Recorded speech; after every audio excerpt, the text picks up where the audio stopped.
All right, we got the top 5 best dexterity builds that you can make in patch 1.16. These are all incredibly fun, and none of these are going to be bleed builds. They may have some bleed on the weapon, but I'm not playing into those. Arcane and bleed builds will come in another video. So without further ado, let's get into the top 5. So first up, we're going to be looking at the Dancing Blade of Ranah, an absolutely amazing dexterity weapon that has come to us from the DLC, and it has the ability to produce so much damage.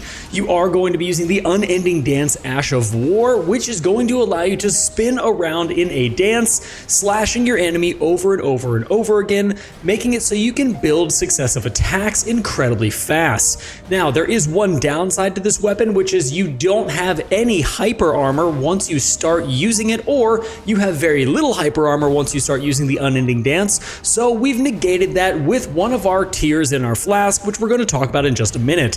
This weapon is going to have soul dexterity scaling. There's no bleed on the weapon, there's no arcane strength, intelligence, or faith. You just get an A in dexterity, so cranking that dexterity up to about 70 to 80 is going to benefit you a ton in order to get a ton of physical damage out.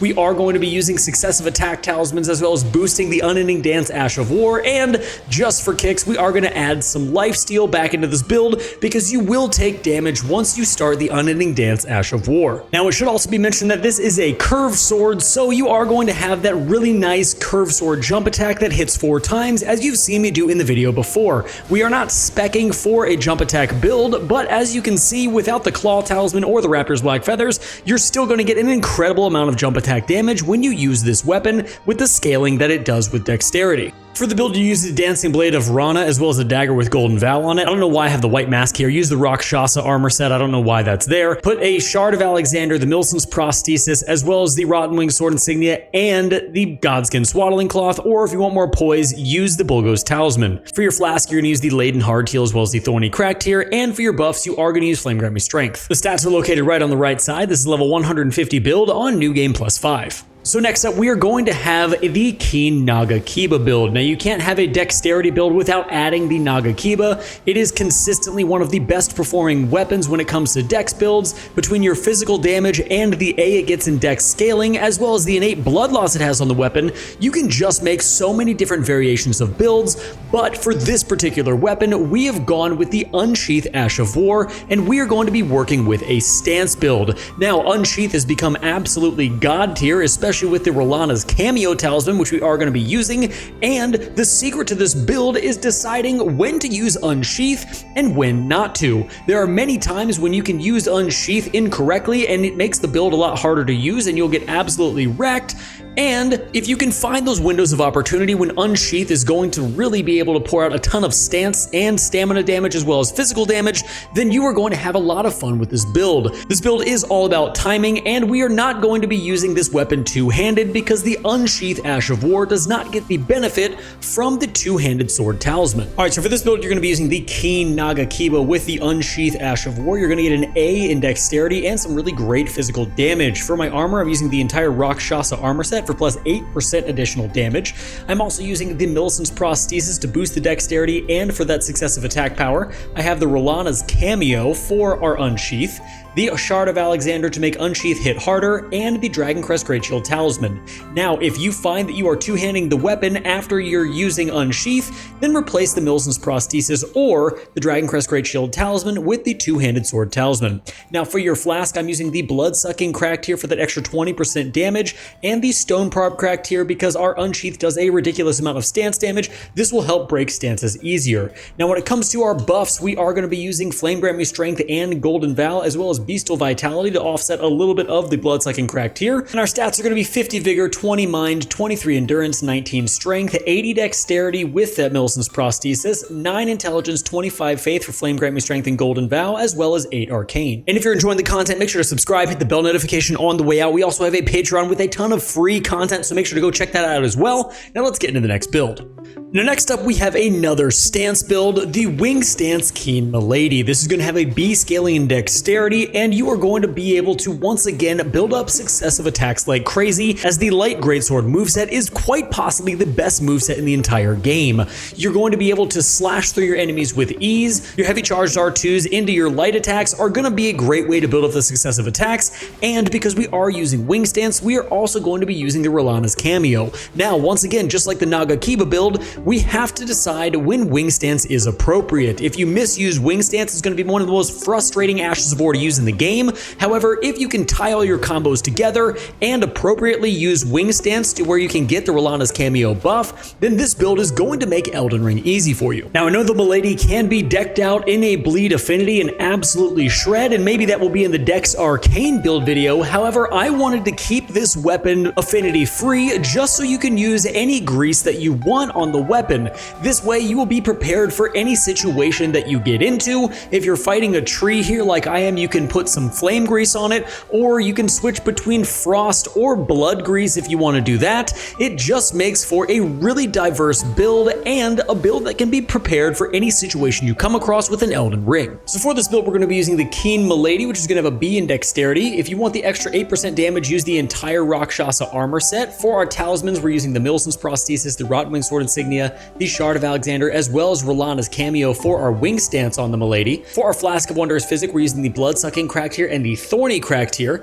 And for our buffs, we are using Flame Grant Me Strength and Golden Vow. Now, for our stats, it's the exact same as the previous 3 builds. Level 150 build, shot on New Game +2, with 50 Vigor, 20 Mind, 23 Endurance, 19 Strength, 80 Dexterity with that Millicent's Prosthesis, 9 Intelligence, 25 Faith, and 8 Arcane. Now, next up, we're using a weapon that I've finally gotten around to making a build for. We're going to be using the Sword of Night, which, although it has one of the shortest ranges of any katana, it does have a very anime style feel and is incredibly fun to use with the Witching Hour Slash.